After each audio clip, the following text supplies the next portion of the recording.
إن الحمد لله الأكرم الذي خلق الإنسان وكرم وعلمه من البيان ما لم يعلم فسبحان الذي لا يحصى امتنانه باللسان ولا بالقلم نشهد أن لا إله إلا الله وحده لا شريك له ونشهد أن سيدنا وسندنا وحبيبنا ومولانا محمدا عبده ورسوله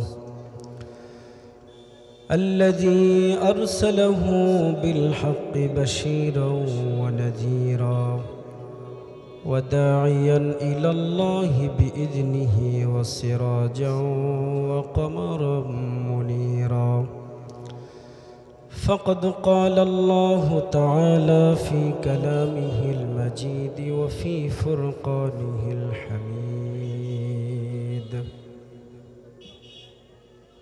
সকলে আমার সাথে জবান ছেড়ে পড়েন আউযু বিল্লাহি মিনাশ শাইতানির রাজীম বিসমিল্লাহির রহমানির রহিম ইন্না রাব্বাকুমুল্লাহুল্লাযী খালাকাস সামাওয়াতি ওয়াল আরদা وما بينهما في ستة أيام ثم استوى على العرش يغشي الليل النهار يطلبه حثيثا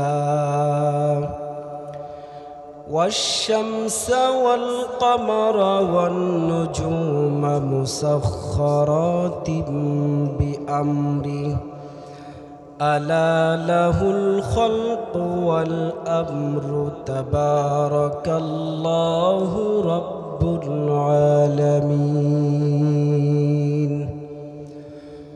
وقال تعالى في شان حبيبه إن الله وملائكته يصلون على النبي يا أيها الذين آمنوا صلوا عليه وسلموا تسليما اللهم صل على سيدنا مولانا محمد وعلى آله وأصحابه وبارك وسلم يا ربي صل وسلم دائما أبدا على حبيبك خير الخلق كلهم بلغ العلا بكماله সকলে মহব্বতের সাথে জবান ছেড়ে পড়েন বালাগাল কামালিহি كشف الدجى بجماله حسنت صلوا عليه وآله یہ تیرے لیے معراج تھی کہ دو لوحہ قدم تک پہنچا اور میرے معراج ہے کہ میں تیرے قدم تک پہنچا بلغ العلا بکمالہ حسنت جمیع خصالہ صلوا علیہ وآلہ আলহামদুলিল্লাহ বাংলাদেশের ঐতিহ্যবাহী জেলা রাজশাহী জেলার দুর্গাপুর থানার অন্তর্গত বেড়া সরকারি প্রাথমিক বিদ্যালয় ময়দানে আয়োজিত 14তম ঐতিহাসিক তাফসিরুল কোরআন মাহফিলের সম্মানিত সুনামধন্য সভাপতি বিশিষ্ট ইসলামী চিন্তাবিদ বিশিষ্ট ব্যবসায়ী বিশিষ্ট রাজনীতিবিদ সমাজসেবক অত্র গ্রামের রত্নগর্ভা মায়ের গর্ভিত সুসন্তান জনাব আলহাজ আলেফুদ্দিন সাহেব দামাত বরকাতুহুমুল আলিয়া। আমরা সকলে প্রাণ খুলে দোয়া করছি আল্লাহ পাক যেন আমাদের আজকের মাহফিলের সভাপতি মহোদয়কে দীর্ঘদিন ধরে অক্লান্ত পরিশ্রম, ত্যাগ এবং তিতিক্ষার পরে এই সুন্দর একটি জান্নাতের বাগান আমাদের জন্য তিনি উপহার দিয়েছেন। এই জন্য আমরা প্রাণ খুলে দোয়া করি আল্লাহ পাক যেন আলেফ ভাইকে হায়াতে তাইয়্যিবা সিহাতে কুল্লিহা নসিব করেন। আমরা বলি আমিন। তার বৃদ্ধ বৃদ্ধা বাবা মা এই কোরআনের প্রোগ্রাম আঞ্জাম দেওয়ার বরকতে আল্লাহ পাক যেন তার আব্বা আম্মাকে হায়াত দারাজ করে দেন, বলেন আমিন। বাকি জীবনটা যেন সুস্থতা নসিব করেন, সবাই বলি আমিন। এবং আজকের মাহফিলের সম্মানিত প্রধান অতিথি দুর্গাপুরের গণমানুষের নন্দিত নেতা বিশিষ্ট রাজনীতি হযরত বেলাল খাব্বাব আর হানজালার উত্তরসূরি আমার প্রিয় যুবক ভাইয়েরা, আমি তাদের প্রত্যেককে ধন্যবাদ জানাচ্ছি। আল্লাহ পাক যেন এই গ্রামের প্রতিটি যুবকদের হযরত আবু বকরের মতো, ওমরের মতো কবুল করে নেন, বলেন আমিন। সম্মানিত সুধী এবং আজকের মাহফিলে দূর দূরান্ত থেকে আগত স্বাগত আমার সামনে উপবিষ্ট এক ঝাঁক কোরআন প্রেমিক, ইসলাম প্রেমিক, মুসলিম তৌহিদি জনতা, পর্দার আড়ালে থাকা মা এবং বোনেরা, সাম্প্রতিককালের শ্রেষ্ঠ মানুষ হযরত ওলামায়ে কেরাম, সুপ্রিয় সাংবাদিক বন্ধুগণ, এবং আমার ডান পাশে বসে আছেন আমার জীবনের প্রথম উস্তাদ, যিনি আমাকে একেবারে ছোট্টবেলা মক্তবে আলিফ বা তাসা এইগুলি পিটায়া পিটায়া শিখিয়েছেন। আমার উস্তাদ আমার পাশে বসে আছেন। আমি নিজেকে অনেক ভাগ্যবান মনে করছি যে আজকে আমার উস্তাদ বসে থেকে আমার বয়ান শুনছেন। আপনাদের সবার কাছে দোয়া চাই, দোয়া করবেন আল্লাহ পাক যেন আমার উস্তাদকে হায়াতে তাইয়্যিবা সিহাতে কুল্লিহা নসিব করেন, বলেন আমিন। সম্মানিত সুধী মণ্ডলী, আমরা আজকে যেটা ভেবেছিলাম, অন্তত মনে করেছিলাম, আমি গতকালকে প্যান্ডেল পরিদর্শন করে আলেফ ভাইকে বলেছিলাম সম্ভবত এবছর আমাদের প্যান্ডেলে লোকের জায়গা হবে না, কিন্তু আমি দেখলাম পুরাটাই উল্টাটা হয়েছে। এত অল্প মানুষ, আমার জুমার মসজিদে 5 ওয়াক্ত নামাজও এর থেকে বেশি মুসল্লি হয়, কি বলেন, ঠিক না ঠিক? অথচ আমি অবাক হচ্ছি এই অঞ্চলের মানুষের অন্তর আর দিলের অবস্থাটা এমন হলো কিভাবে। এত সুন্দর একটি কোরআনের আয়োজন, অথচ তারা দোকানে গিয়ে জিলাপি কিনছে আর বাড়িতে চলে যাচ্ছে, একটাবার জান্নাতের বাগানের দিকে ভুলকিটাও দিল না। কি বলেন, এদের কপাল ভালো না খারাপ? আমরা দোয়া করি আল্লাহ পাক যেন তাদেরকে হেদায়েত নসিব করেন, বলেন আমিন। কোরআনকে ওভারটেক করে ফাইলেশন করে যারা চলে যেতে পারে, কারণ এই কোরআনটা তো হবে কিয়ামতের ময়দানে আপনার আমার জন্য সুপারিশকারী, ঠিক কিনা বলেন? আল্লাহর নবীজি বলেছেন আল কোরআন হুজ্জাতুল লাকা আও আলাইক, কিয়ামতের মাঠে এই কোরআন হবে তোমাকে সুপারিশ করে জান্নাতে নেওয়ার বাহন, অথবা এই কোরআন হবে তোমাকে সুপারিশ করে জাহান্নামে পাঠানোর বাহন। জোরে বলেন নাউজুবিল্লাহ। তার মানে বোঝা গেল এই কোরআনের বিধান যদি আপনি মানতে পারেন, এই কোরআন আপনাকে সুপারিশ করে কোথায় নিয়ে যাবে। আর যদি এই কোরআনের বিধান না মানেন, এই কোরআন সুপারিশ করে কোথায় নিয়ে যাবে। প্রিয় বন্ধুগণ আমার, এই জন্যে কোরআন শুনতে আসতে পেরে আপনারা খুশি না বেজার? আর একটু জোরে আওয়াজ দিয়ে বলেন খুশি না বেজার? খুশি যদি হয়ে থাকি তাহলে আমরা সকলে প্রাণ খুলে যে মহান মাহবুদ আমাদেরকে কোরআন শোনার জন্য জান্নাতের বাগানে কবুল করেছেন, সেই রব্বে কারিমের আলিশান দরবারে শুকুর গুজার করছি। সকলে আল্লাহর দেওয়া কণ্ঠকে উজাড় করে দিয়ে একযোগে মহান আল্লাহ পাকের দরবারে মস্তক অবনত চিত্তে প্রশংসায় লুটিয়ে পড়ছি। সকলে একযোগে জবান ছেড়ে দিয়ে বলে উঠছি আলহামদুলিল্লাহ। আর একটু জোরে আওয়াজ দিয়ে বলুন আলহামদুলিল্লাহ। সবাই পড়েন রব্বানা লাকাল হামদ হামদান কাসীরান তাইয়িবান মুবারাকান ফীহি ইয়া রাব্বি লাকাল হামদু বিল কোরআন, লাকাল হামদু বিল ইসলাম, লাকাল হামদু বিল ঈমান। আমরা প্রশংসা করলাম কার? সবাইকে বলতে হবে আমরা প্রশংসা করলাম কার? সব সময় প্রশংসা করা লাগবে কার? খাওয়ার সময় প্রশংসা হবে কার? ঘুমানোর সময় প্রশংসা হবে কার? ব্যবসা বাণিজ্য আর চাকরি বাকরির সময় প্রশংসা হবে কার? মিছিল মিটিং আর রাজনীতির ময়দানেও প্রশংসার বড়ত্ব ঘোষণা হবে একজনের, তিনি কে? মিছিল মিটিং আর রাজনীতিতেও তো আল্লাহকে বড়ত্ব ঘোষণা করতে হবে, এটা কি বিশ্বাস হয়? সবাই বলেন না কেন বিশ্বাস হয়? সব জায়গায় আল্লাহকে বড়ত্ব ঘোষণা করতে না পারলে আপনার জীবনের সমস্ত আমল ব্যর্থ। কথা বলেন ঠিক না বেঠিক? কারণ প্রত্যেক দিন নামাজ পড়ি কয়বার আমরা? সবাই বলেন কয়বার?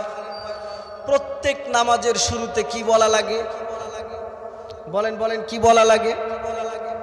আল্লাহু আকবার বলে হাত বাঁধতে হয় না? নাকি বেড়ার মানুষেরা অন্য কিছু বলে হাত বাঁধে নাকি? আল্লাহু আকবার বলেন তো। তো আল্লাহু আকবার শব্দের অর্থ কি? আল্লাহ মহান, আল্লাহ বড়। আল্লাহু আকবার, আকবার মানে হচ্ছে বড়, মহান, যার উপরে আর কেউ বড় হতে।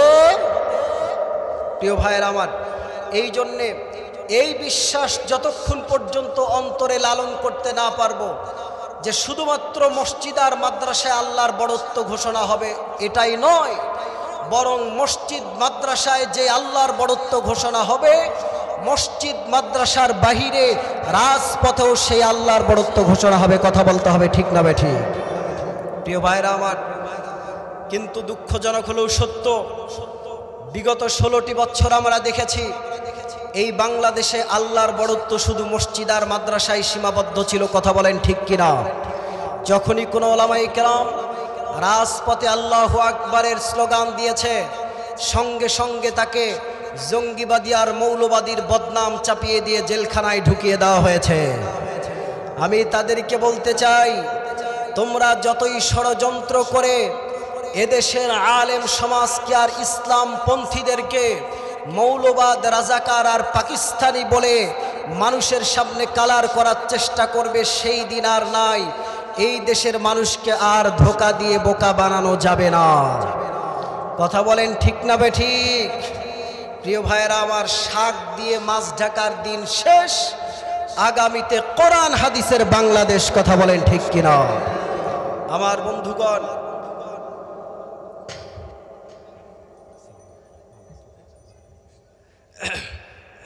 সম্মানিত সুধী, আমি একটু মেহেরবানি করব, মেহেরবানি করে আপনাদেরকে বলছি, প্লিজ আপনারা একটু মাঝখানে এসে বসলে ভালো হয়। আমি জানি আজকে মানুষ অল্প হয়েছে, আমরা মানুষ কম হতে পারি, কিন্তু হাজার হাজার মানুষের ভেতর থেকে অল্প কিছু সংখ্যক খাঁটি ইমানদারদেরকে আল্লাহ পাক বেছে বেছে এখানে নিয়ে এসেছেন। ঠিক কিনা বলেন? এজন্য আমরা মানুষ কম, কিন্তু আমাদের ইমান কম না, অনেক বড়। ঠিক কিনা বলেন? এজন্য একটু মেহেরবানি করে আসেন তো। এই যে সামনের জায়গা, আমাকে বাঁকা হয়ে এই দিকে তাকাতে হচ্ছে। সামনে আসেন, আসেন, আসেন প্লিজ। যুবক ভাইরা আসো, উঠে আসো তোমরা। মুরব্বী চাচারা না হলে থাক, যুবক ভাইরা আসো। আল্লাহর কোরআনের জন্য যদি আপনি এক ধাপ আগান, কিয়ামতের মাঠে আল্লাহ রাব্বুল আলামিন আপনার জন্য জান্নাতটাকে 10 ধাপ আগায়া দিবেন। সুবহানাল্লাহ। আমার বন্ধুগণ, এই জন্যে সব জায়গায় আমরা বড়ত্ব ঘোষণা করব কার? বলেন তো সবাই। আজকের প্রধান মেহমান খুব ভালো আলোচক, কিন্তু আপনারা জানেন যে মাওলানা ইয়াহিয়া তাকি, যদিও তিনি ভাইরাল নন অন্যান্য বক্তাদের মতো, আমরা কিন্তু বর্তমানে ভাইরালের পিছনে দৌড়াচ্ছি, তাই না? ভাষা জ্ঞান জানে না, কথাই বলতে জানে না, কোরআন হাদিসের তাফসির বুঝে না, শুধু ভাইরাল হয়েছে, এদেশের মানুষ তার পিছনে পাগলের মতো দৌড়াচ্ছে। অথচ একজন আলেম তথ্যবহুলভাবে প্রত্যেকটি শব্দের সাবলীল এবং চিত্তাকর্ষক ভাষার মাধ্যমে তাফসির করছেন।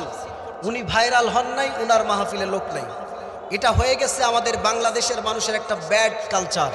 কি কালচার হয়েছে বলেন তো? এই কালচার দূর করতে হবে। কারণ হচ্ছে, আমরা ভাইরাল যদি দেখতে যাই তাহলে কি সেখানে হেদায়েত পাওয়া যাবে? উদ্দেশ্য তো ভাইরাল কিছু দেখার জন্য। এই জন্যে আমাদের নিয়ত থাকতে হবে, যিনি কথা বলুক না কেন, একটা কথা আছে, কে বলছেন সেটা দেখো না, কি বলছে সেটা দেখো। কথা বলেন ঠিক কিনা?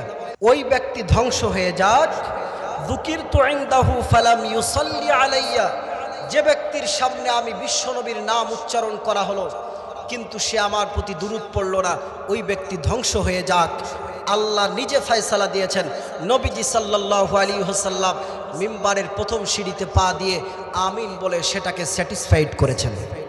তার মানে বোঝা গেল নবীজি সাল্লাল্লাহু আলাইহি সাল্লামের নাম শোনার সাথে সাথে দুরূদ শরীফ আসতে হবে না জোরে হবে? মহব্বতের সাথে নাকি রাগ করে? এই জন্যে জবান ছেড়ে বলেন সাল্লাল্লাহু আলাইহি ওয়াসাল্লাম। এরপরে 2 নম্বর, নবী করিম সাল্লাল্লাহু আলাইহি সাল্লাম আল্লাহ এবং তার রসুল উভয়ে দ্বিতীয় নম্বরে যেই ব্যক্তির ব্যাপারে লানত করেছেন, রগিমা আনফু রাজুলিন, আল্লাহ এবং তার রসুল বলছেন ওই ব্যক্তি ধ্বংস হয়ে যাক। আযাকারা রমাদান ফালাম ইউগফারুলা, যেই ব্যক্তির সামনে রমজান মাস আসলো, রমজান পেল কিন্তু রমজান মাসে তারাবির নামাজ পড়ে, রোজা রেখে 5 ওয়াক্ত নামাজ পড়ে আল্লাহর রাজি খুশি অর্জন করে জান্নাত অর্জন করে নিতে পারল না, ওই ব্যক্তি ধ্বংস হয়ে যাক। জোরে বলেন নাউজুবিল্লাহ। এরপরে 3 নম্বর, আল্লাহ এবং তার রসুল ধ্বংসের জন্য দোয়া করেছেন, আল্লাহ এবং তার রসুল লানত করেছেন। রগিমা আনফু রাজুলিন, 3 নম্বরে ওই ব্যক্তি ধ্বংস হোক। আযাকারা ইনদাহু আবাওয়াহু আকবিরা আহাদুহুমা আও কিলাহুমা ফালাম ইউদখিলাহুল জান্নাহ। আল্লাহর হাবিব সাল্লাল্লাহু আলাইহি ওয়াসাল্লাম বলছেন ওই ব্যক্তি ধ্বংস হয়ে যাক যেই ব্যক্তি তার জীবদ্দশায় তার পিতামাতা একজন অথবা উভয়জনকে বৃদ্ধা অবস্থায় পেল কিন্তু পিতামাতার খেদমত করে জান্নাত হাসিল করতে পারল না আল্লাহকে খুশি করে, ওই ব্যক্তি ধ্বংস হয়ে যাক। আল্লাহ নিজে ফয়সালা দিয়েছেন, নবীজিও বলেছেন আমিন। জোরে বলেন নাউজুবিল্লাহ। আপনি চিন্তা করতে পারেন, যেই নবী সাল্লাল্লাহু আলাইহি সাল্লামকে উহুদের প্রান্তরে তার দান মোবারক শহীদ করা হচ্ছে, তায়েফের ময়দানে নবীজির শরীর থেকে রক্ত ঝরানো হচ্ছে, অথচ সেই রাসূল তার শরীর মোবারক থেকে রক্ত জমিরে পড়ছে, তাও তিনি কোনো উম্মার জন্যে ওই কাফেরদের জন্য বরদোয়া করছেন না, অথচ এই জায়গায় এসে তিনি 3 শ্রেণীর মানুষের জন্য বরদোয়া করেছেন।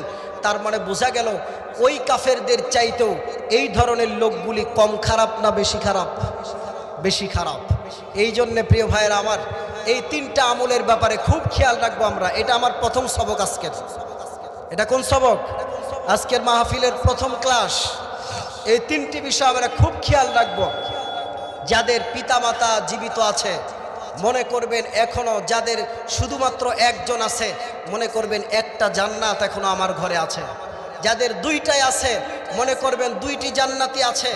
সুন্দরী বউ পেয়ে পিতা মাতাকে ভুলে যাবেন না, কারণ রব্বুল আলামিন দোয়া শিখিয়ে দিয়েছেন, রব্বানা আতিনা ফিদ দুনিয়া হাসানা ওয়া ফিল আখিরাতি হাসানা ওয়া কিনা আযাবান নার রব্বিরহামহুমা কামা রব্বায়ানি সগীরা। আল্লাহ রব্বুল আলামিন বান্দাদেরকে শিখাচ্ছেন, ও আমার বান্দারা তোমরা আমি আল্লাহর কাছে দোয়া করো, রব্বিরহামহুমা কামা রব্বায়ানি সগীরা। ওগো রব্বুল আলামিন, আমার বাবা মা ছোট্টবেলা আমার উপরে যেইভাবে রহম করে দয়া করে ভালোবেসে লালন পালন করেছে, আমার বাবা মা এখন মারা গিয়েছে, তুমিও তাদেরকে তোমার রহমতের কোলে উঠায় না। সুবহানাল্লাহ, আল্লাহ পাক নিজে দোয়া শিখাচ্ছেন। এই জন্য পিতামাতার সাথে বেয়াদবি করা যাবে। এরপরে রমজান মাস সামনে আসতেছে, মার্চ মাসে। এই রমজান আসলেই তো আমাদের অনেক যুবক ভাইয়েরা আছে, তাদের বিভিন্ন রকমের রোগ ব্যাধি দেখা দেয়, ঠিক না বেঠিক? অন্য সময় কোনো রোগ নাই, রোজা আসলেই হুজুর গ্যাস্ট্রিক, গ্যাসের ঠেলায় আমি বাঁচি না, রোজা রাখলে আমি গ্যাসে শেষ। এরকম আছে না নাই? তার মানে আগে থেকে দোয়া করে, আল্লাহ রোজা আসলে আমাকে যে কোনো একটা ব্যাধি দিয়ে অন্তত রোজার হাত থেকে বাঁচাও। এই দোয়া করবেন না, বরং এই দোয়া করবেন, আল্লাহ যদিও কোনো অসুস্থতা থেকে থাকে এখন থেকে দোয়া করেন, আয় আল্লাহ রমজান আসার আগেই তুমি আমাকে সুস্থতা দান করো, যাতে করে 30টি রোজা রেখেই তোমার রেজামন্দি হাসিল করতে পারি। কথা বলেন ঠিক না বেঠে? এরপরে বিশ্বনবী সাল্লাল্লাহু আলাইহি সাল্লামের নাম যেখানে উচ্চারণ করা হবে সেখানেই শ্রদ্ধার সাথে বিনয়ের সাথে নবীজির উপর দুরূদ পাঠানোর দরকার আছে না নাই? প্রিয় ভাইয়েরা আমার, কিন্তু বড় দুঃখজনক হলেও সত্য কথা, আজকে আমাদের দেশে অনেক কর্মী আছে, নেতারা না কিন্তু কর্মী, অনেক কর্মী আছে, তারা নেতার নাম উচ্চারণ করার সময় খুব ভদ্রতার সাথে সাবলীল এবং শ্রদ্ধার সাথে উচ্চারণ করে, কিন্তু আমার নবীজির নাম শুনলে দুরূদ পড়তে জানে না, এমন কপাল পোড়া আছে না নাই? বিগত সময় আমরা দেখেছি এই দেশে সাধারণ নেতাদের নাম নিয়ে কেউ যদি কটূক্তি করেছে তাকে 24 ঘন্টার মধ্যে অ্যারেস্টের আলটিমেটাম দেওয়া হয়েছে, কিন্তু গোটা পৃথিবীর 200 কোটি মুসলমানদের কলিজার টুকরা নবীকে অনেক নাস্তিক ব্লগার এই বাংলার জমিনে গালি দিয়েছে, কটূক্তি করেছে, নবীজিকে সন্ত্রাস মোহাম্মদ বলে গালি দিয়েছে, তাদেরকে তো অ্যারেস্ট করা হয় নাই, বরং তাদেরকে প্রমোশন দিয়ে সরকারিভাবে তাদেরকে বিদেশে পাঠিয়ে দেওয়া হয়েছে। কথা বলেন ঠিক কিনা? এজন্য আজকের মাহফিল থেকে আমরা হুঁশিয়ার করতে চাই, আগামীর বাংলাদেশে এই 96% মুসলমানের দেশে যদি কোনো ইসলাম বিদ্বেষী নাস্তিক মুরতাদ আমার নবীজিকে নিয়ে একটা বাজে শব্দ উচ্চারণ করে, ওই বেয়াদবকে 24 ঘন্টার মধ্যে অ্যারেস্ট করে আইনের আওতায় আনতে হবে। কথা বলেন ঠিক কিনা? প্রিয় ভাইয়েরা আমার, এটা কি কোনো দলের দাবি নাকি সমস্ত মুসলমানের দাবি? নবীজি কি শুধুমাত্র জামাত ইসলামের, শুধুমাত্র আওয়ামী লীগের, শুধুমাত্র বিএনপির? নবীজি সবার, নবীজি মুসলিম যারা নিজেদেরকে পরিচয় দেয় সবার জন্য মুহাম্মদ সাল্লাল্লাহু আলাইহি ওয়াসাল্লাম। এই জন্য প্রিয় ভাইয়েরা আমার, প্রত্যেক জায়গায় নবীজির সম্মান ইজ্জত রক্ষা করার দায়িত্ব আমাদের। আল্লাহ যেন আমাদেরকে তৌফিক দান করেন বলে আমিন। আমার ভাইয়েরা, কেন আমরা নবীজির সম্মান ইজ্জত রক্ষা করব? কারণ নবীজি সাল্লাল্লাহু আলাইহি ওয়াসাল্লামের ব্যাপারে বলা হয়েছে, as a father, as a teacher, as a leader, as a commander, as a love maker, as a reformer of the society, Muhammad সাল্লাল্লাহু আলাইহি ওয়াসাল্লাম is the Superman of the world. চিল্লা বলেন আল্লাহু আকবার। অ্যাজ এ ফাদার, মুহাম্মদ সাল্লাল্লাহু আলাইহি ওয়াসাল্লাম হচ্ছেন এই পৃথিবীর সমস্ত পিতাদের মডেল, ঠিক কিনা বলেন? অ্যাজ এ টিচার, মুহাম্মদ সাল্লাল্লাহু আলাইহি ওয়াসাল্লাম হচ্ছেন এই পৃথিবীর সমস্ত শিক্ষকদের model. As a leader, Muhammad সাল্লাল্লাহু আলাইহি ওয়াসাল্লাম হচ্ছেন এই পৃথিবীর সমস্ত নেতাদের model. As a commander, Muhammad সাল্লাল্লাহু আলাইহি ওয়াসাল্লাম হচ্ছেন এই পৃথিবীর সমস্ত সেনাপতিদের মডেল। এই জন্যে সব জায়গায় আমরা একজনকে অনুসরণ করব, তিনি হচ্ছেন মুহাম্মদ সাল্লাল্লাহু আলাইহি ওয়াসাল্লাম। প্রিয় ভাইয়েরা আমার, দোয়া এবং মাগফিরাত কামনা করছি 2024 সালের বৈষম্য বিরোধী ছাত্র আন্দোলন নামক শহীদি কাফেলার বীর শহীদ, রংপুরের গর্বিত সুসন্তান আবু সাইদ মুগ্ধ সহ 1,500-এর অধিক ছাত্রছাত্রী ভাই বোনদের জন্য, যারা তাদের বুকের তাজা রক্ত ঢেলে দিয়ে এই বাংলার 18 কোটি মানুষের বাক স্বাধীনতা ফিরিয়ে দিয়েছে। কথা বলেন ঠিক না বেঠিক? হাজার হাজার কারাবন্দী আলেমদেরকে কোরআনের ময়দানে ফিরে আসার সুযোগ তৈরি করে দিয়েছে। আয়না ঘরে বন্দী হওয়া শত শত মানুষদেরকে তার পরিবারের কাছে ফিরে আসার সুযোগ তৈরি করে দেওয়া হয়েছে এই আন্দোলনের মাধ্যমে। এই জন্য আজকের মাহফিলে আমরা প্রাণ খুলে দোয়া করব, এই 2024-এর জিহাদের ময়দানে অংশগ্রহণ করতে গিয়ে শহীদ আবু সাইদ মুগ্ধ সহ যারাই অকাতরে বুকের তাজা রক্ত ঢেলে দিয়েছেন, আল্লাহ পাক যেন তাদের সকলকে পরিপূর্ণ শাহাদাতের মর্যাদা নসিব করেন। সবাই বলেন আমিন। এবং এই জিহাদের ময়দানে অংশগ্রহণ করতে গিয়ে যারা পঙ্গুত্ব বরণ করেছেন, কেউ একটা হাত হারিয়েছেন, কেউ বা একটা পা হারিয়েছেন, কেউ বা একটা চোখ হারিয়েছেন, আল্লাহ পাক যেন তাদের সকলকে হায়াতে তাইয়্যিবা নসিব করেন এবং আগামীর পথ চলাটাকে যেন সহজ করে দেন বলি আমিন। সম্মানিত সুধী, এই বাংলাদেশে আমরা যেটাই করি না কেন আমাদেরকে ইসলামের পক্ষে থাকতে হবে, ঠিক না ঠিক বলেন? আমরা যারা এখানে এসেছি, আমরা কি ইসলামের পক্ষে নাকি বিপক্ষে? সবাই বলেন, আমরা ইসলামের পক্ষে নাকি বিপক্ষে? আমরা কোরআনের পক্ষে নাকি বিপক্ষে? কোরআনের পক্ষে আর ইসলামের পক্ষে থাকলে সম্মানকে বাড়িয়ে দেন একজন, তিনি কে? এই বাংলাদেশের 2 জন মানুষ যাদেরকে গোটা বিশ্ব এক নামে চেনে, কোরআনের পক্ষে থাকার কারণে, ইসলামের পক্ষে থাকার কারণে। কয়জন মানুষ বলেন তো?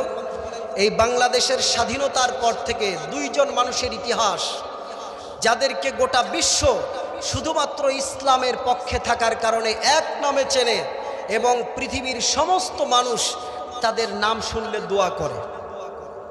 এক নাম্বার, প্রথমজন হচ্ছেন শহীদ প্রেসিডেন্ট জিয়াউর রহমান, ঠিক কিনা বলেন? তিনি কিভাবে ইসলামের পক্ষে কাজ করেছেন? 1972-এর সংবিধানে আপনারা জানেন সেখানে বিসমিল্লাহ সংযোজন করা ছিল না, সংবিধানের শুরুতে বিসমিল্লাহ লেখা হয়েছিল না। 1977 সনে শহীদ প্রেসিডেন্ট জিয়াউর রহমান তিনি সংবিধান প্রণয়ন করে সংবিধানের শুরুতে সবার উপরে বিসমিল্লাহির রহমানির রহিম লিখে এদেশের সমস্ত মানুষদেরকে আল্লাহর প্রতি অবিচল আস্থা এবং বিশ্বাসের জায়গায় ফিরিয়ে নিয়ে এসেছেন। এই জন্যে তিনি একটি মহৎ কাজ করেছেন ইসলামের জন্যে। এই বাংলাদেশে যত মানুষ বিসমিল্লাহ বলে কাজ শুরু করবে, আল্লাহ পাক এর সওয়াব কিছু অংশ তার কবরে পৌঁছিয়ে দেবেন। এজন্য আমরা দোয়া করি আল্লাহ পাক যেন তার কবরটাকে জান্নাতের বাগান বানিয়ে দেন, বলি আমিন। আর আরেকজন হচ্ছেন এই বাংলাদেশে কোরআনের পক্ষে থাকার কারণে শুধু বাংলাদেশ নয়, গোটা পৃথিবীতে মানুষ তাকে শ্রদ্ধার সাথে নাম শুনলেই দোয়া করে। তিনি হচ্ছেন বিশ্বনন্দিত মুফাসসিরে কোরআন, গোটা পৃথিবীর 200 কোটি মুসলমানদের হৃদয়ের স্পন্দন, জামানার শ্রেষ্ঠতম মুজাদ্দিদ, শতাব্দীর অন্যতম রাহবার, কোরআনের পাখি শহীদ আল্লামা দেলোয়ার হুসাইন সাইদি রাহিমাহুল্লাহ। কথা বলেন ঠিক না ঠিক? এই মানুষটি বর্তমানে আমার মনে হয় পৃথিবীর জনপ্রিয়তার সবার শীর্ষে হবে, ঠিক কিনা বলেন? আমার ভাইরা, আজকে আমার কাছে মনে হয় 2024 সালের 5ই আগস্ট বিশ্বনন্দিত মুফাসসিরে কোরআন, গোটা পৃথিবীর 200 কোটি মুসলমানদের হৃদয়ের স্পন্দন আল্লামা সাইদি যদি জীবিত থাকতেন, তাহলে এদেশের ছাত্র জনতা 2024 সালের 5ই আগস্ট সূর্য ডুবার আগেই কাশেমপুরের কারাগারের ফটক ভেঙ্গে আল্লামা সাইদিকে বের করে কোরআনের ময়দানে ফিরিয়ে দিত। কথা বলেন ঠিক কিনা? আমার ভাইয়েরা, সেই মহান মানুষটাকে আমরা হারিয়েছি।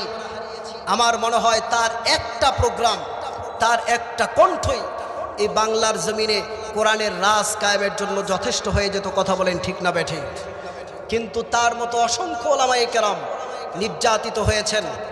আমি এটা বুঝাতে গিয়ে জাতিকে বলি, একটা ময়না পাখি তার খাঁচার সামনে গিয়ে কাক বলছে, কিরে ময়না, তোকে আমি তো মুক্ত আকাশে ঊর্ধ্ব গগনে মনের সুখে ঘুরে বেড়াই, তোকে সবাই বন্দি করে রাখে, কারণটা কি?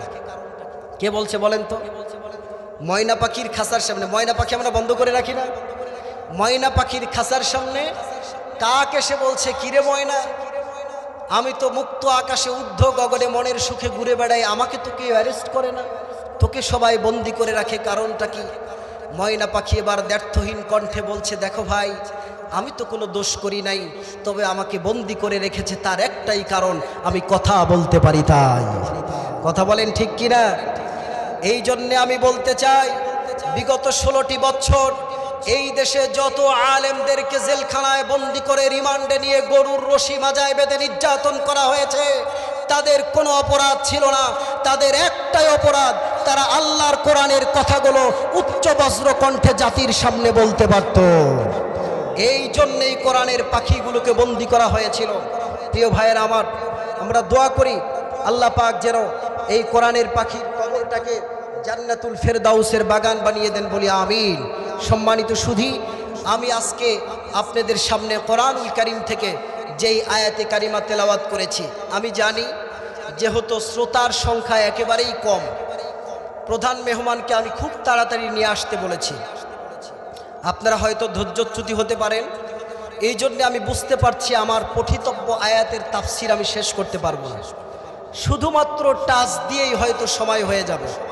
এজন্য খুব গুরুত্ব দিতে হবে অল্প সময়ের ভেতরে। আমি আজকে আপনাদের সামনে যে আয়াতে কারিমা তেলাওয়াত করেছি সেটি হচ্ছে পবিত্র কোরআনুল কারীমের অন্যতম একটি সূরা। সূরাটির নাম হচ্ছে সূরাতুল আরাফ। সূরাটির নাম কি সকলে বলুন তো? সূরাতুল আরাফ। এই সূরার 54 নম্বর আয়াত। কত নম্বর আয়াত? আসুন আমরা আয়াতটি থেকে আলোচনা শুরু করার আগে আমরা সকলে আল্লাহর এই কোরআনের সোনালী আয়াত সবাই একসাথে সমস্বরে তেলাওয়াত করি। সবাই আমার সাথে পড়েন, আউযু বিল্লাহি মিনাশ শাইতানির রাজিম, বিসমিল্লাহির রাহমানির রহিম। ইন্না রাব্বাকুমুল্লাহুল্লাযী খালাকাস সামাওয়াতি ওয়াল আরদা ওয়া মা বাইনাহুমা ফি সিত্তাতি আইয়ামিন সুম্মা ইসতাওয়া আলাল আরশ ইউগশিল লাইলান নাহারা ইয়াতলুবুহু হাসীসা والشمس والقمر والنجوم مسخر الخلق والأمر تبارك الله رب العالمين صدق الله العظيم। পঠিতব্য আয়াতটি আল্লাহ পাক কোরআনুল কারীমের সূরা আরাফের 54 নম্বর আয়াতে দিয়েছেন। এই আয়াতে কারিমাটি নাজিল হয়েছে মক্কায়। এর তাফসীরের ব্যাপারে, এর নাজিলগত প্রেক্ষাপটের ব্যাপারে বিশ্বনন্দিত 4 জন মুফাসসির একই মতামত ব্যক্ত করেছেন। তাফসীরে ইবনে কাসিরের লেখক আল্লামা ইবনে কাসির রহমাতুল্লাহি আলাইহি, তাফসীরে তাবারির লেখক আল্লামা ইবনে জারির আত-তাবারি রাহিমাহুল্লাহ, তাফসীরে কুরতুবির লেখক আল্লামা আল ফখির ইবনে আব্দুল বার আল কুরতুবি রাহিমাহুল্লাহ এবং তাফসিরে ফি জিলালিল কোরআনের লেখক শহীদ আল্লামা সৈয়দ কুতুব শহীদ রাহিমাহুল্লাহ, এই 4 জন মুফাসসির এই আয়াতটির নাজিলের একই প্রেক্ষাপট অর্থাৎ শানে নুজুল ব্যক্ত করেছেন। এই আয়াতটি যেই শানে নুজুলের উপরে নাজিল হয় সেটি হচ্ছে বিশ্বনবী সাল্লাল্লাহু আলাইহি সাল্লাম যখন ইসলামের দাওয়াত শুরু করলেন মক্কার জমিনে, সেই সময়ের কাফেরদের মধ্যে 2টি চিন্তা ছিল, 2টি বিশ্বাস ছিল, যেই বিশ্বাস এখনো আমাদের অনেকের ভেতরে আছে। কয়টি বিশ্বাস ছিল বলেন তো? 2টি বিশ্বাস ছিল। 1 নম্বর, তারা এটা বিশ্বাস করত যে আকাশ এবং জমিন সহ গোটা পৃথিবীর সব কিছু আল্লাহ সৃষ্টি করেছেন। সবাই বলেন সব কিছু কে সৃষ্টি করেছেন? এটা কি আমরা বিশ্বাস করি না? কাফেররাও বিশ্বাস করত সব কিছু আল্লাহ সৃষ্টি করেছেন। তবে হ্যাঁ, আল্লাহ পাক সৃষ্টি করে তিনি লাত, মানাত, উজ্জা এই ধরনের মূর্তিদেরকে এবং চন্দ্র, সূর্য, গ্রহ, নক্ষত্র, তারকারাজি এই ধরনের বড় বড় গ্রহ উপগ্রহদেরকে মানুষের ভাগ্য নিয়ন্ত্রণের ক্ষমতা দিয়ে দিয়েছেন, পৃথিবী দেখাশোনার দায়িত্ব দিয়েছেন। জোরে বলেন নাউজুবিল্লাহ। এই ছিল তাদের 1 নম্বর বিশ্বাস। 2য় নম্বর বিশ্বাস হচ্ছে তারা বিশ্বাস করত গোটা পৃথিবী আল্লাহ পাক সৃষ্টি করেছেন, কিন্তু এই পৃথিবী পরিচালনার জন্যে আইন প্রণয়ন ক্ষমতা অথবা শাসনভার, আইন প্রণয়নের ক্ষমতা বা শাসনভার এইটি আল্লাহ পাক মানুষকে দিয়েছেন। তার মানে বুঝতে পেরেছেন বিষয়টা কত সেন্সিটিভ? তারা বিশ্বাস করে, আমরাও বিশ্বাস করি যে আল্লাহ সব কিছু সৃষ্টি করেছেন, আল্লাহ সব কিছুর রিজিক দেনেওয়ালা, পালনেওয়ালা, সব কিছুর মালিক আল্লাহ। কিন্তু আমরা এটাও বিশ্বাস করি যে এই পৃথিবীতে আইন প্রণয়ন করব আমরা। কি বলেন, ঠিক না বেঠিক? তাহলে ওই সময়ের কাফেরদের চিন্তা চেতনা বিশ্বাস আর আমাদের চিন্তা চেতনা বিশ্বাসের সাথে মিল আছে না নাই? কথা বলেন, মিল আছে না নাই? তাহলে বুঝা গেল আমরা কি মুসলমান আছি নাকি কাফের হয়ে গেছি? প্রিয় ভাইয়েরা আমার, যদি এইভাবে বিশ্লেষণ করতে যাওয়া হয় তাহলে কিন্তু আমাদের ইমানের 12টা বেজে গেছে, ঠিক কিনা বলেন?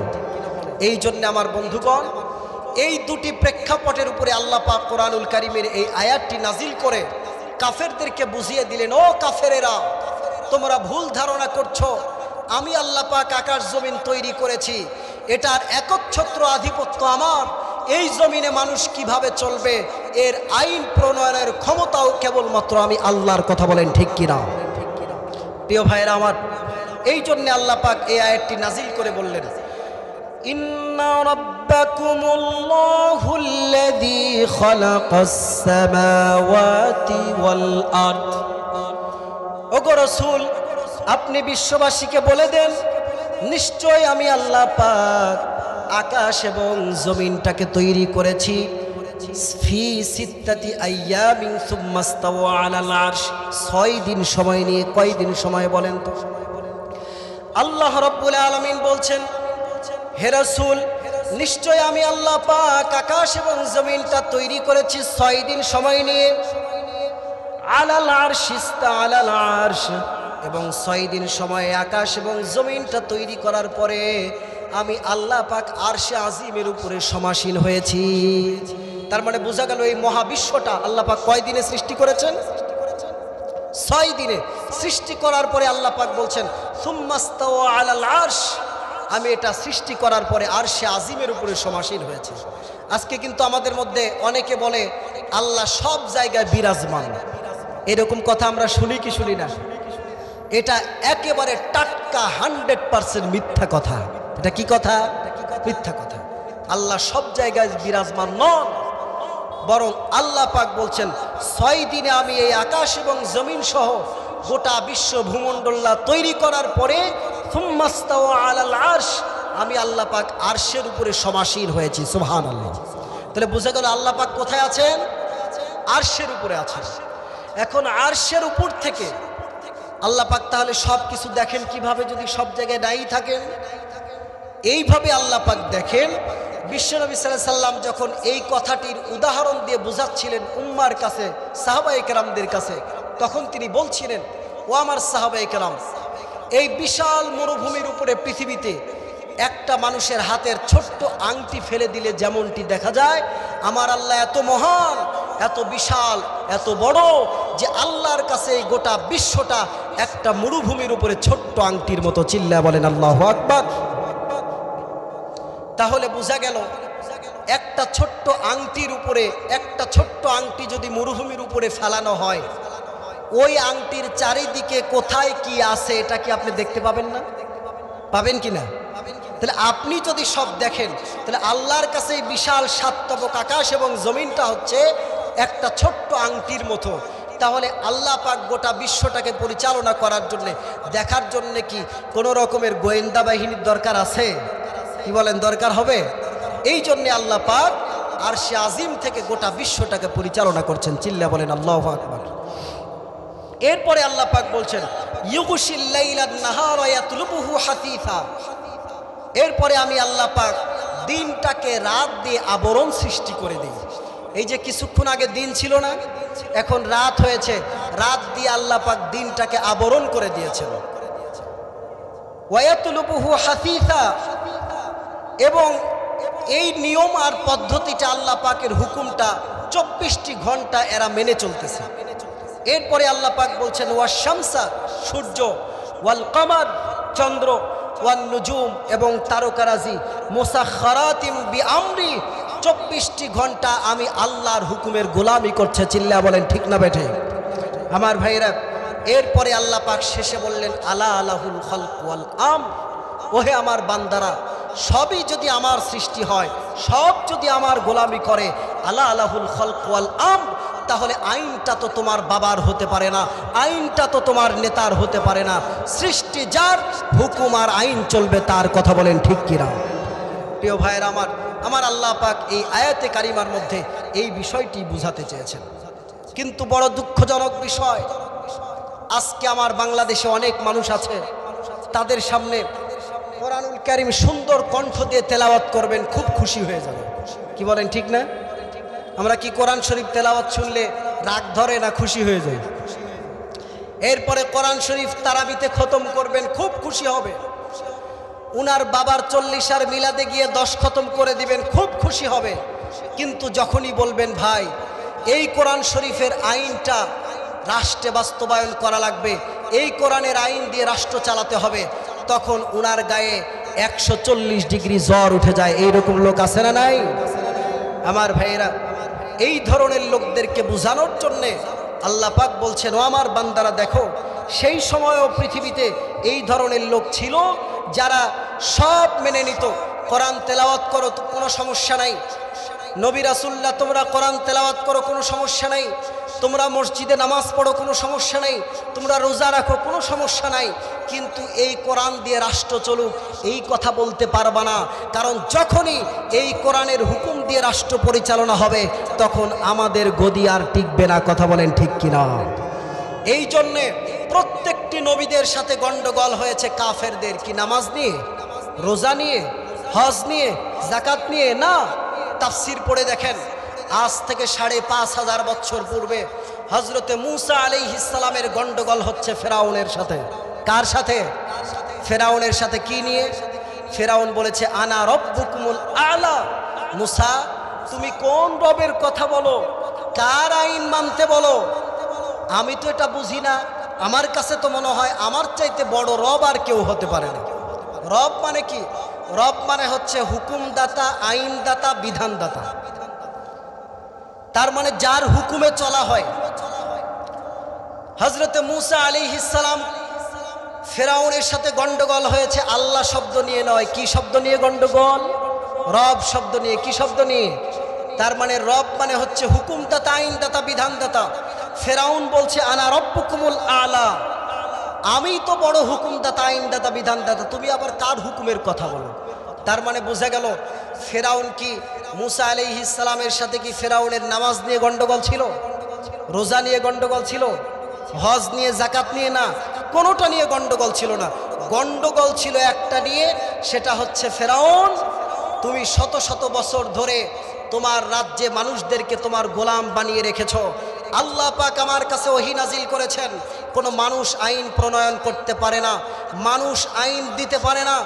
আইন দেওয়ার ক্ষমতা কেবলমাত্র তার যিনি সৃষ্টি করেছেন। সুতরাং আলা আলাহুল খলক ওয়া আলাম, সৃষ্টি হচ্ছে আল্লাহর, আল্লাহর হুকুমে রাষ্ট্র চালাতে হবে, তোমার হুকুমে রাষ্ট্র চলবে না। যখনই মূসা আলাইহিস সালাম এই কথা বলেছেন, সঙ্গে সঙ্গে মূসা আলাইহিস সালামকে গ্রেফতার করার পরোয়ানা জারি হয়ে গেছে। রাতের বেলা ফেরাউন তার সংসদের মধ্যে বৈঠকের আয়োজন করেছে। আগামীকাল সকাল হওয়ার সাথে সাথে মূসাকে ধরে আমরা সবাই মিলে গণজাগরণ মঞ্চ তৈরি করে সেখানে ঢাক ঢোল বাজিয়ে মূসার জন্য একটা ফাঁসির মঞ্চ তৈরি করে ফাঁসি দিয়ে ফেলবে।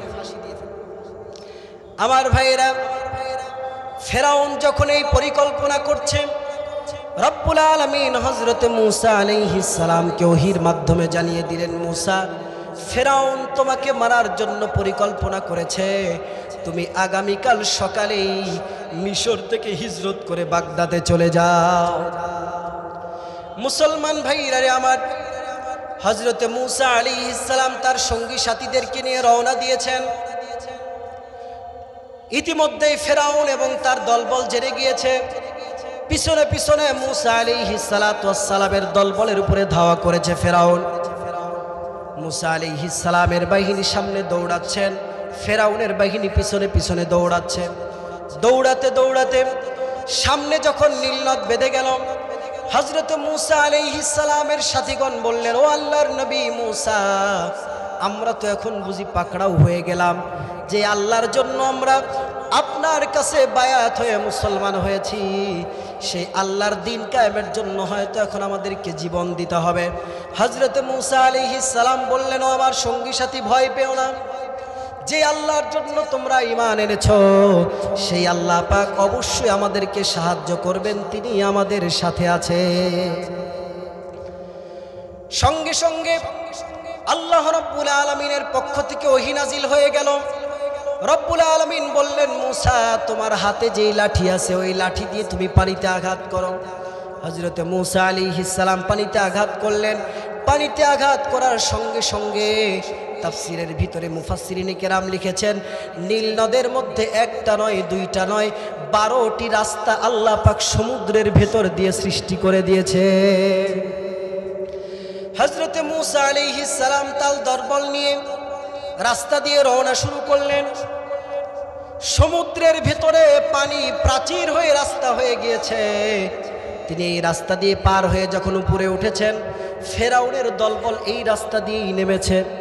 ফেরাউনের দলবল যখন রাস্তার শুরুতে আসছে, তখন তার দলবল লোকেরা বলছে, মহারাজ এই রাস্তা দিয়ে নামা যাবে না, কারণ কিছুক্ষণ আগে নদীটা ভরপুর ছিল। মূসা তার আল্লাহর সাথে কি যেন কথা বলল, মূসার আল্লাহ কয়েক সেকেন্ডের মধ্যে সমুদ্রের ভেতর দিয়ে, অথাও পানির ভেতর দিয়ে প্রাচীর তৈরি করে রাস্তা তৈরি করে দিয়েছে। সুতরাং আমরা যদি এই রাস্তার মধ্যে নামি, তাহলে কিন্তু আমাদের উপরে মূসার আল্লাহর পক্ষ থেকে গজব আসতে পারে। কি বলেন, গজব আসতে পারে না? ফেরাউন বলতেছে, বেটা তোরা ভয় করিস, আমার মতো এত সাহসী নেতার কর্মী হয়ে তোরা ভয় করিস, তোরা পিছনে থাক, আমি আগে নামি। ফেরাউন সবার আগে নেমেছে, একেবারে ঠিক রাস্তার মাঝখানে। ফেরাউন মনে করেছে ওর বাজানের তৈরি করা মনে হয় ভারতের গ্র্যান্ড ট্রাঙ্ক রোড, দৌড় দিব আর মনে হয় ওই দিক দিয়ে চলে যাব। একেবারে সমুদ্রের মাঝখানে আল্লাহ পাক বললেন, পানি যে আল্লাহর হুকুমে সমুদ্রের ভিতরে রোড হয়েছিল, সেই আল্লাহর হুকুমে একাকার হয়ে যাও। চিল্লা বলেন আল্লাহু আকবার। কি বলেন, আল্লাহর কি বেশি কথা বলার দরকার আছে? আল্লাহ পাক শুধুমাত্র সময় দিয়েছেন কিছু সময়। যেই কথা তোমাকে উচ্চ আসনে পৌঁছিয়েছিল কিছু সময়ের ব্যবধানে, সেই কথাই তোমাকে আসন ভেঙ্গে চুরমার করে দেশ থেকে বিদেশে পালিয়ে যেতে বাধ্য করেছে। ঠিক কিনা বলেন? এই দেশে এক সময় রাজাকার রাজাকার শব্দ দিয়ে উচ্চ আসনে উঠেছিল কোনো একজন ব্যক্তি। ঠিক কিনা বলেন? শুধুমাত্র তিনি ব্যতীত যা আছে সব রাজাকার, উনি বাদ দিয়ে এদেশে কাউকে উনি ভালো দেখতেন না, সব রাজাকার। এই রাজাকার বলতে বলতে সর্বোচ্চ আসনে আল্লাহ পাক তুলিয়েছেন। এই রাজাকার শব্দ দিয়েই আল্লাহ পাক 40 মিনিটের মধ্যে দেশ ছাড়া করেছেন। কথা বলেন ঠিক কিনা? ফেরাউন মূসা আলাইহিস সালাতু ওয়াস সালামকে সেই সময় দেশদ্রোহী রাজাকার উপাধি দিয়েছিল। এই উপাধি দিতে দিতে মূসা আলাইহিস সালামকে দেশ ছাড়া করেছে। আল্লাহ বলছেন, থামো, তোমাকেও আমি দেখতেছি। সমুদ্রের ভিতরে ফেরাউন পানির প্রাচীরের মধ্যে হাবুডুবু খাচ্ছে, অথাও পানির মধ্যে হাবুডুবু খাচ্ছে। আর তখন সে ঈমান আনার জন্য কালেমা পড়া শুরু করেছে। কি করেছে? আজকে আমাদের দেশেও কিন্তু অনেক মানুষ আছে খুব চালাক। এদের মনের চিন্তা ভাবনা হলো সারা জীবন ঈমানের পথে থাকবো না, নামাজ পড়বো না, রোজা করবো না, হজ করবো না, জাকাত দিব না, আল্লাহর দিন কায়েমের পক্ষে থাকবো না। কিন্তু সময় মতো শেষ সময় যখন আজরাইল চলে আসবে, তখন মসজিদের ইমাম সাহেবকে 500 টাকা হাদিয়া দিয়ে তওবা পড়ায় নিয়ে খাঁটি মুসলমান হয়ে কবরে যাব। এরকম চিন্তার লোক আছে না নাই? আল্লাহ পাক বলছেন, ওয়া মাকারু ওয়া মাকারাল্লাহু ওয়াল্লাহু খায়রুল মাকিরিন। হে আমার চালাক বান্দা, তুমি তো কতটুক চালাক, তোমার চাইতে বেশি চালাক আমি আল্লাহ। তুমি এক মাকার কৌশল করো, আমি আল্লাহ পাক আরশে আজিম থেকে 100টা কৌশল অবলম্বন করি। ঠিক কিনা বলেন? আমার ভাইরা, ফেরাউন এখন পানির মধ্যে হাবুডুবু খাচ্ছে আর কালেমা পড়া শুরু করেছে। কি বলছে?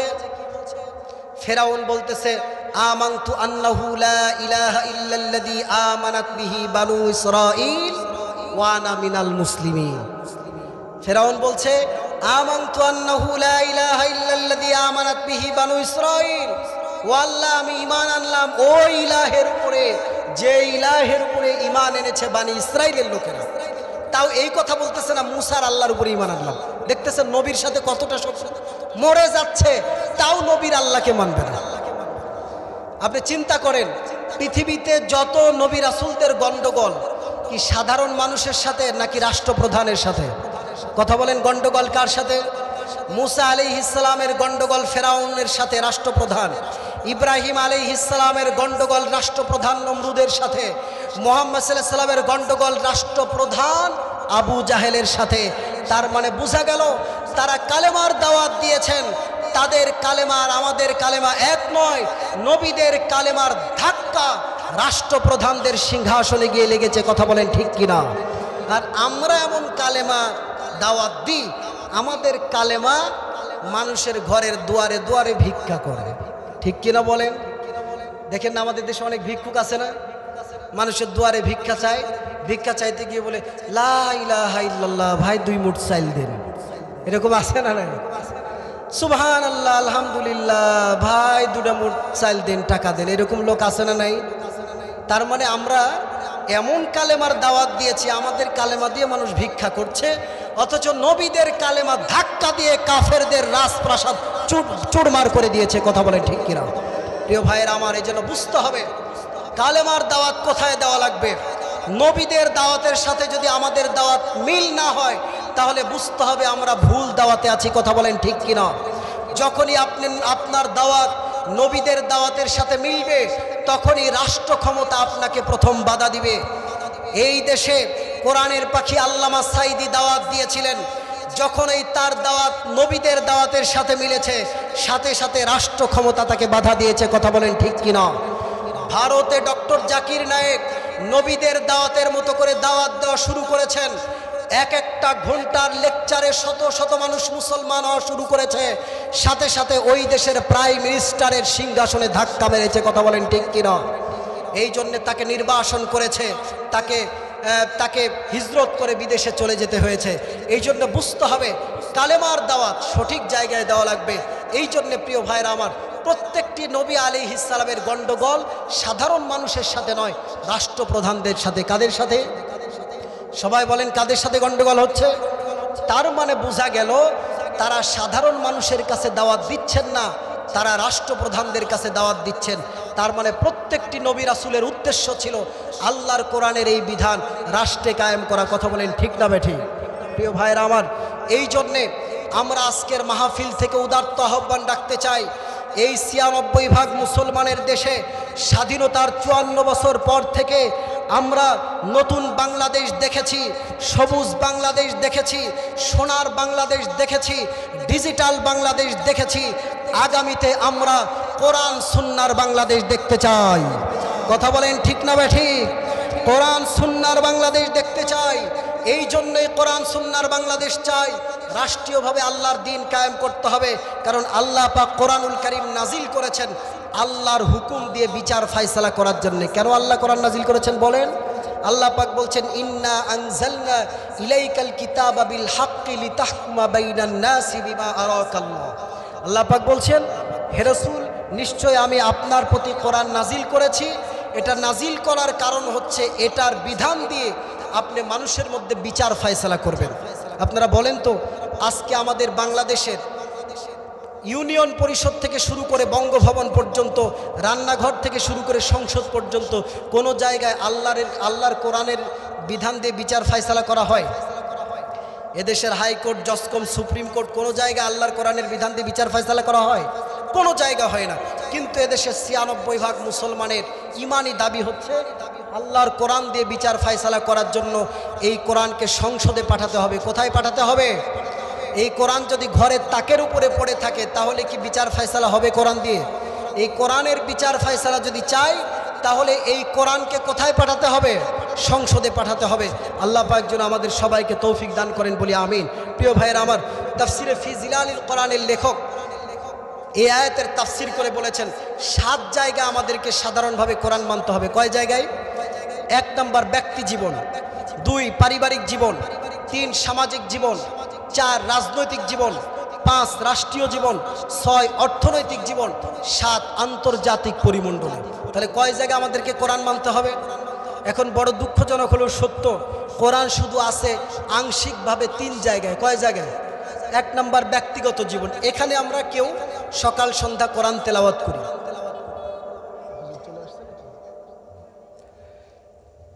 তাহলে আমাদের ৩টা জায়গায় কোরআন আংশিকভাবে আছে। কয় জায়গায় বলেন তো ভাইরা?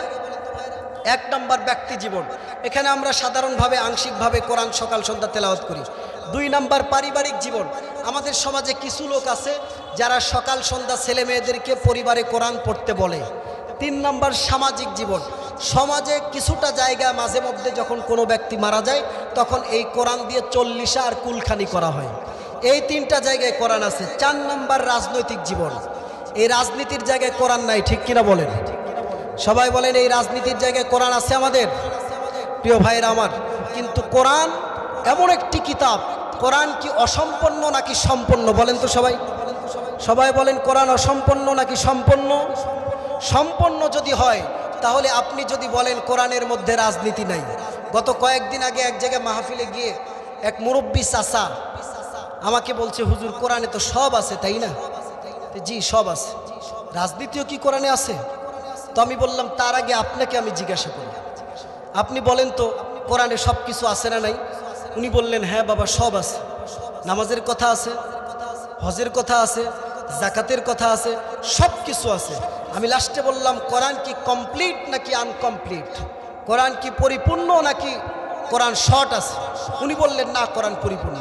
তাহলে কোরআন যদি পরিপূর্ণ হয় তাহলে এই পৃথিবীতে মানুষ চলতে গেলে রাজনীতির দরকার আছে না নাই? সবাই বলেন দরকার আছে না নাই? তাহলে রাজনীতি যদি মানুষ চলার জন্য দরকার হয় তাহলে রাজনীতিও কোরআনে আছে। তখন উনি বলতেছেন না হুজুর সব আছে কোরআনে কিন্তু রাজনীতি নেই।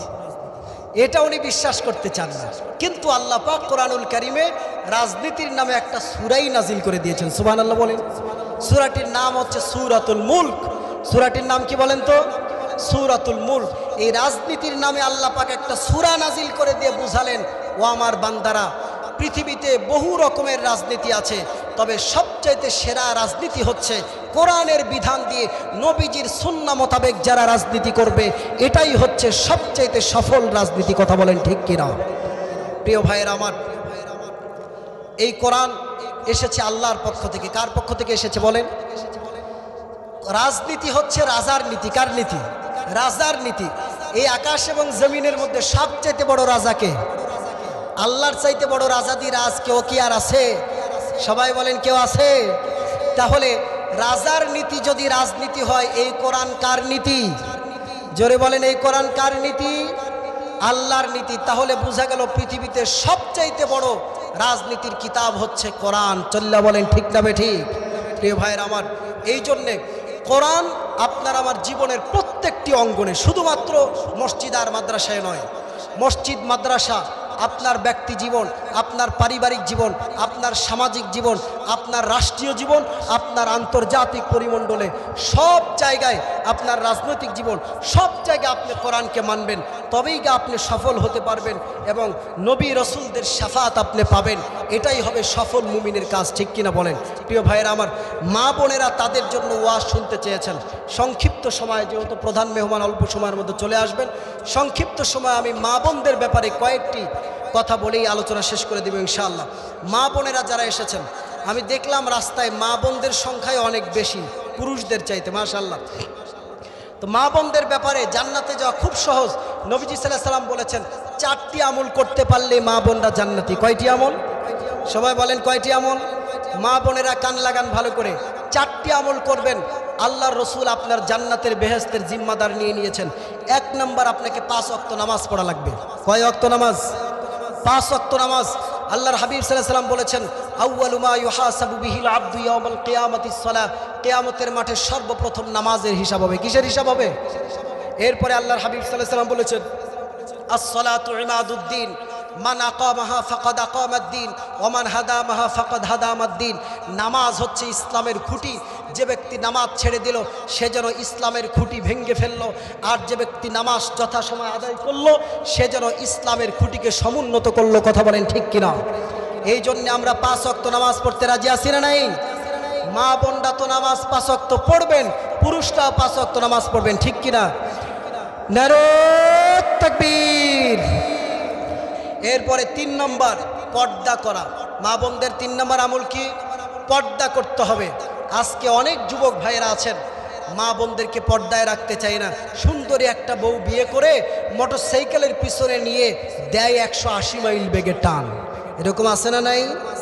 এরপরে অনেক যুবক আছে, মোবাইলে সেলফি তুলে, ফটো তুলে ফেসবুকে স্ট্যাটাস দেয়, স্ত্রীর ছবি মানুষকে দেখায় আর বলে যে দেখো আমার বউকে কেমন লাগে। এরকম আছে না নাই? আমার ভাইয়েরা কান খাড়া করে শুনে রাখো যুবক, যেই সমস্ত যুবকরা তার স্ত্রীর ছবি ফেসবুকে দিয়ে অন্য পুরুষকে দেখায়, তার চাইতে বড় কাপুরুষ আল্লাহর জমিনে আর একটাও হতে পারে না। কথা বলেন ঠিক কিনা? প্রিয় ভাইয়ের আমার, মা বোনদেরকে বলি, আপনার স্বামী যদি আপনার ছবি মোবাইলে ধারণ করে ফেসবুকে ছেড়ে দেয়, আপনি রাতের বেলা তাকে তওবা করাবেন এবং বলবেন, তুমি যদি কিয়ামতে কাপুরুষের কাতারে দাঁড়াতে না চাও তাহলে ভবিষ্যতে আর কোনোদিন এই ধরনের বেয়াদবি কাজ করবে না। কথা বলেন ঠিক কিনা? এরপরে মেয়েদের জন্য 4 নম্বরের আমল, স্বামীর আনুগত্য করা। কি করা? স্বামীর আনুগত্য করা। আজকে অনেক মা বোনরা আছে স্বামীর আনুগত্য করতে চায় না, স্বামী ডাইনে যেতে বললে বাঁয়ে যায়, এরকম বউ কার কার আছে? হাত তোলেন তো দেখি। কারো আছে? কারো নাই, কিন্তু বাড়িতে গিয়ে ঠিকই মারামারি লাগবে। আমার ভাইয়েরা, কারণ আছে, কারণ আছে। খালি নিজেদেরকে বড় মনে করেন না, মা বোনেরা কথা শুনে না, তার কারণ আছে।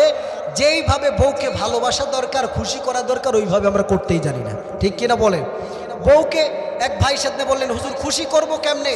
বাজারে শাড়ি কিনতে গেলে সবচেয়ে কমা শাড়ির দাম 2500 টাকা, এত দাম দিয়ে কিনে দিব কিভাবে, আর খুশি করব কেমনে? আমি বললাম, ভাই বউকে খুশি করতে হলে 5000 টাকা দামের শাড়ি লাগে না, কোটি টাকার গহনা লাগে না। বউকে যদি খুশি করতে চান তাহলে পূর্ণিমা চাঁদের রাত্রিতে বউকে নিয়ে ছাদের উপরে উঠবেন। কোথায় উঠবেন? বউকে নিয়ে ছাদের উপরে উঠবেন, উঠে আপনার অন্তরের সবচাইতে প্রিয় ডাকটা আপনার স্ত্রীকে দেবেন। জান, সোনা পাখি, ময়না পাখি, টিয়া পাখি, যত রকম বলা যায়, বলে বলবেন, দেখো দেখো দেখো তো পূর্ণিমার চাঁদটা কেমন। তখন আপনার স্ত্রী বলবে, পূর্ণিমার চাঁদ তো অনেক সুন্দর। আপনি বলবেন, জান, সোনা, ময়না পাখি, টিয়া পাখি, ওই পূর্ণিমার চাঁদের চাইতো 1000 গুণে তুমি সুন্দর।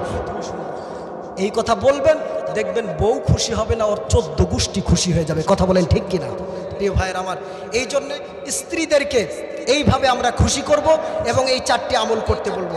আর এই 4টি আমল করার পরেও 7টি বদ আমলের কারণে এই 4টি আমল থাকলেও স্ত্রীরা জান্নাতে যেতে পারবে না। মেয়েরা 1 নাম্বার গীবত করা, পরনিন্দা করা, মেয়েদের মধ্যে এই অভ্যাস বেশি আছে।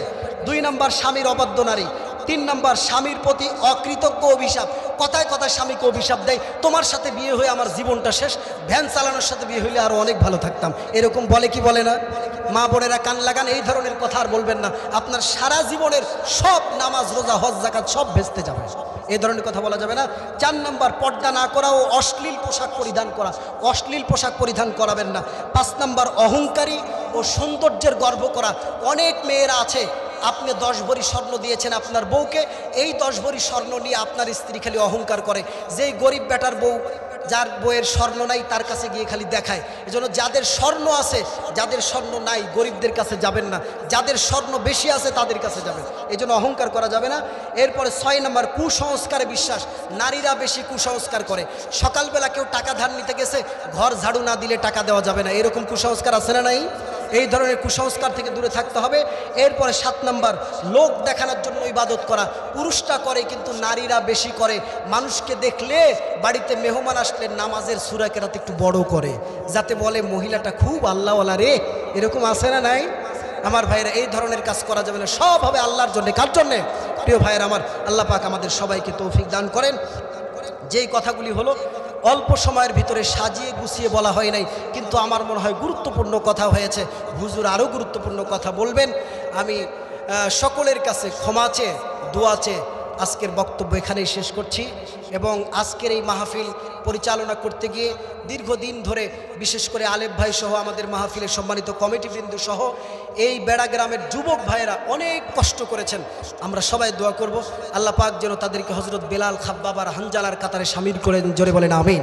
সম্মানিত সুধী, এবং আজকের এই মাহফিলের জন্যে আমার চাচা, আপনারা শুনেছেন, আমার চাচা মোহাম্মদ শাহজাহান, আমার মেজো চাচা, উনি দীর্ঘদিন ধরে ব্যাপক অসুস্থ হয়েছেন, হাসপাতালে ভর্তি ছিলেন, বাড়িতে এসেছেন একেবারে প্রায় মুমূর্ষু, ভ্যানে চড়ে এখানে এসে এই মাহফিলে 10,000 টাকা দান করেছেন।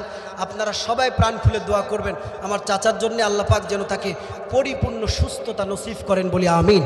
এবং আরও যারা অসুস্থ রয়েছেন সবাইকে যেন আল্লাহ পাক শেফা দান করেন। এবং বিশেষ করে আলেফ ভাই এবং এই মাহফিল করার জন্য এই বেড়ার গ্রামের প্রতিটি মানুষের শ্রম, সবাইকে যেন এই মাহফিলটি আল্লাহ পাক নাজাতের উসিলা হিসাবে কবুল করেন বলি আমিন।